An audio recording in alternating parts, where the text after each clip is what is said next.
Hi, this is Scott Garibay, and today we're going to talk about Call of Cthulhu. So this is a direct response to a request by a viewer. The viewer's name was Galacto Dave, and I had done just a review for another game, and Galacto Dave said, hey, I'd love to hear your thoughts on Call of Cthulhu.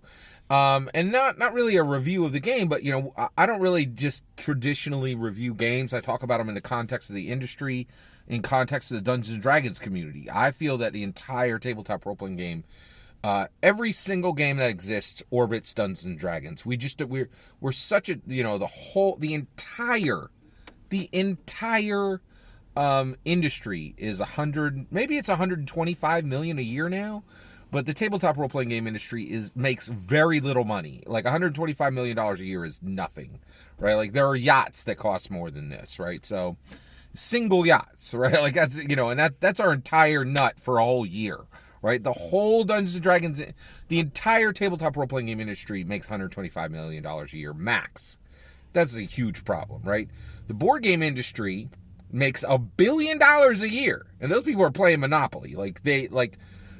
In my opinion, board game industry has no business making more than the tabletop role-playing game industry.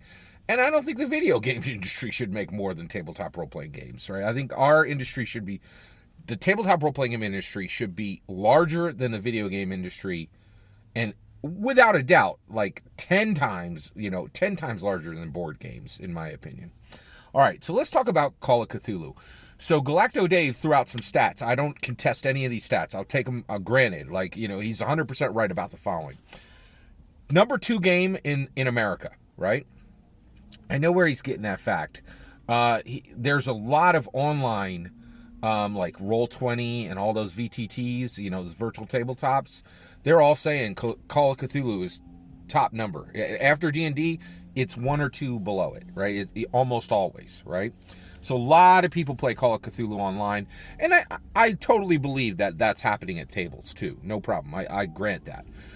He said that it's number 1 in Japan. Totally agree. He said that the books are great, and you know there's a lot of great new content coming out for it. So all that is true, and I wanted to give it to you, right? Without a doubt, Galacto Dave's right. Call of Cthulhu is on a rise in the tabletop role-playing game industry. No question. This is very real. It has a dedicated community, and people love this game. Okay, so what's my take on this game, right? Well, I don't like Call of Cthulhu, the tabletop role-playing game, for multiple reasons. Before I say what I don't like, I'm going to say what I do like. No problem. I totally grant that it is a very dedicated tabletop role-playing game community. The Call of Cthulhu tabletop role-playing game community. By the way, do not use Call of Cthulhu's acronym. I see people do that all the time, and I'm like, ugh, can you spell? Like, that's not a great acronym to use. All right, so Call of Cthulhu, you know, I think they just don't want to say all the words, but like, come on, you got to think for a minute. Don't use that acronym, right? It's crazy.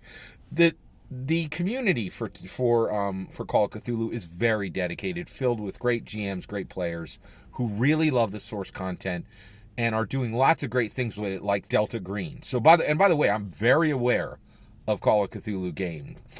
I have read through 3 different versions of the game. Okay, I've read through Call of Cthulhu Edition 7. I've run through Call of Cthulhu First Edition, and I've read through Call of Cthulhu. I think it was 4th. The core rulebooks for all of those. I also have done like Call of Cthulhu Dark, which is Cthulhu Dark, which is like a light game based on it.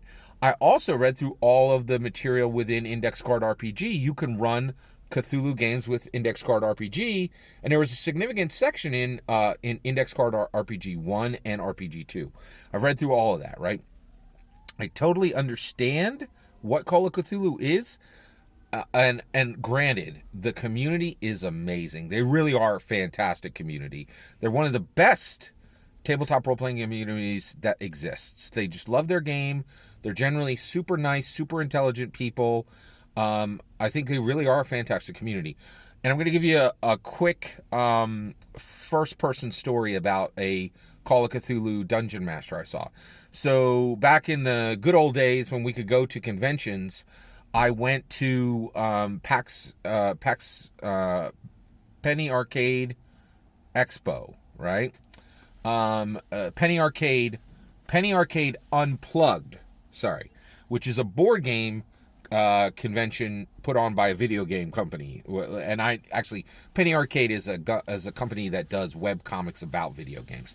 Fantastic conventions. And I was there at a board game convention, and there was like this 25-year-old dude, and he was dressed, like he was in full garb, right? He was dressed as like a 1920s like tailor or something. And he was like, "Hey, anybody want to play in a Call of Cthulhu game? I'm putting together a pickup group, a pickup group for Call of Cthulhu.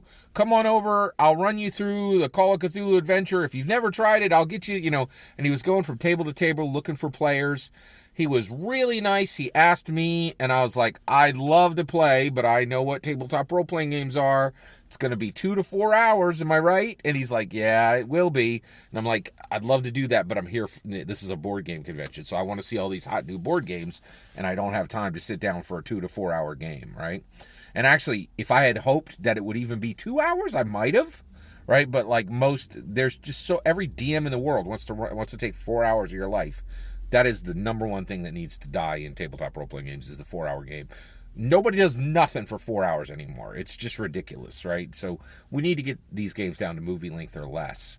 Honestly, more I've been thinking about it, I really think we need a 60-minute role-playing game experience. That's compelling and cool, right? And everybody's like, "That's not enough time." Well, what if you could what if you could tenfold the amount of players you have, right? And people would come over and play for an hour, and you get 2 games in an afternoon. I'm telling you, like, we really need to make these games shorter. It's important, okay? So, but I was so impressed with this dungeon master, and he was just, running a pickup game, and I'm not sure he actually got the players he needed, right? But he had everything there. It was all on the table. It was all set, right? And I could tell, like, the pre-gens looked really cool, and, he was really excited about it. And that's the kind of players and DMs that you have for Call of Cthulhu. They're great people. All right, so why do I not like Call of Cthulhu? Well, it's super simple. I don't like Call of Cthulhu games. I have absolutely no intention to play more of them. I really don't like them, and here's why. You play a character that has very little control, right? And the odds that you're going to die are high, right? So, it's this age-old problem of, hey, come make this character, make them super interesting, invest yourself intellectually and emotionally in them, and then you're going to go insane and we're going to kill that character. No thanks. Duh. Like, that's the issue, right? And, you're constantly losing sanity in the game, and which means you're losing control of your character, because either the dungeon master is controlling your character, or some weird chart is controlling your character when you roll on the super fun insanity tables, right? But get this, I play Dungeons and Dragons, and I play tabletop role-playing games to play heroes who win, not play heroes who go slowly insane and then die, right? Like, and I do not understand this community. I don't understand these people who are like, "Oh, I can't wait to get together with my friends and play a bunch of characters that go slowly insane and die." It's weird. It's just super weird. So Galacto Dave, thank you so much for watching my videos. And I'm hoping this isn't the last one you watch, but I did want to be honest. And that's another thing, is I have an independent channel, so I could say what I actually think, right? Like, and this is what I actually think. And I know these people are super nice. I know they're like really great people, but I don't get this. I don't get anyone who's like, "Yeah, I can't wait to get together with my friends and play a character that slowly goes insane and then dies after I've spent a lot of time intellectually and emotionally investing myself in them." I don't get it. I never have, right? I just don't, it's weird to me. Here's another thing I think about Call of Cthulhu, right? Call of Cthulhu is getting a pass it doesn't deserve, okay?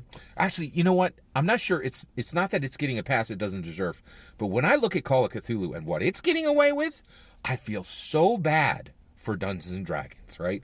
People are like, "Dungeons and Dragons, you've been culturally inappropriate, blah, blah, X, blah, blah, Y, blah, blah, Z," right?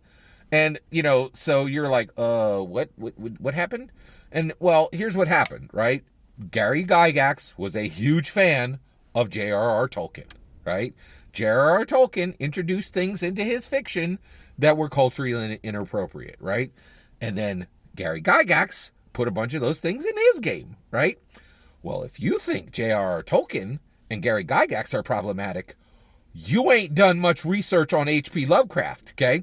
So this is my understanding of H.P. Lovecraft. H.P. Lovecraft, from what I have read, in my opinion, was clearly a eugenicist, okay? And if you're a eugenicist, you are connected to a list of people that are truly horrific. Not horror fiction, like reality horror. Like not fiction horror, like reality horror. Some of the worst periods in the history of humankind are connected to eugenics, right? And H.P. Lovecraft was a eugenicist, right? So I have no idea. Well, actually, so I'm like, why are people rolling at D&D like it's the worst thing that ever happened, right? And Call of Cthulhu people are just over here playing my game, having so much fun. How do they get away with it? I'll tell you how they get away with it, right? Nobody cares when you have 15% of the market, right? Like, people roll at D&D because it's the big dog. It is the flagship. It is, the end-all be-all when it comes to tabletop role-playing games, right? More people care about Dungeons & Dragons than every other tabletop role-playing game combined. And that's why games like Call of Cthulhu have way worse cultural inappropriate problems, but get way less flack for them on Twitter and online, right? Because it's too small for anybody to really care, right? So that's the issue. So, Galacto Dave, thank you so much for asking my opinion on this. I'm sorry I didn't have a better, answer for you, but this is my honest answer, and this might be useful to you from the perspective of understanding why people aren't coming to that game. Because I know there's great people who love this game.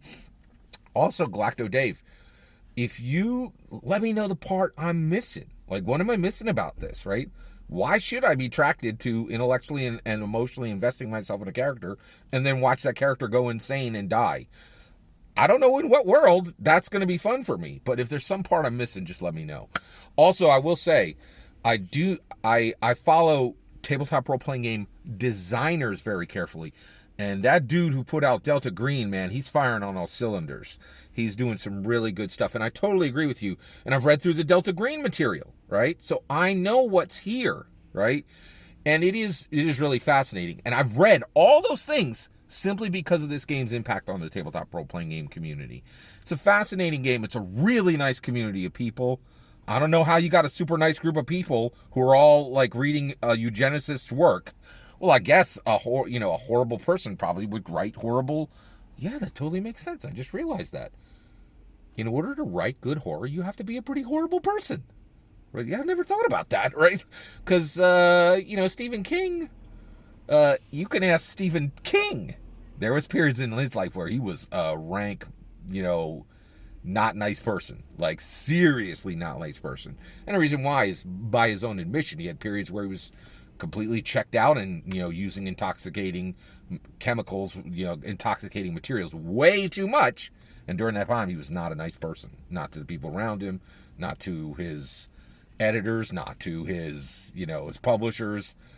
So I think, if you are a horrible person, you probably have an easier time writing horror fiction, right? So I kind of got an epiphany in the middle of this. Thanks again, Galacto Dave. Great subject. You're probably one of those awesome, nice people that are in the Call of Cthulhu community. Really are wonderful people. Sorry, everybody out there who's a Call of Cthulhu fan. I am not. I don't ever expect to be because of that simple formula I just said. Let me know what I don't see about Call of Cthulhu. I'd love to hear your take on it. I also don't think the game is going to continue to grow. It's based on 1920 source material, right? That stuff is just going to it is in the public domain, that helps, but I don't think it's going to grow.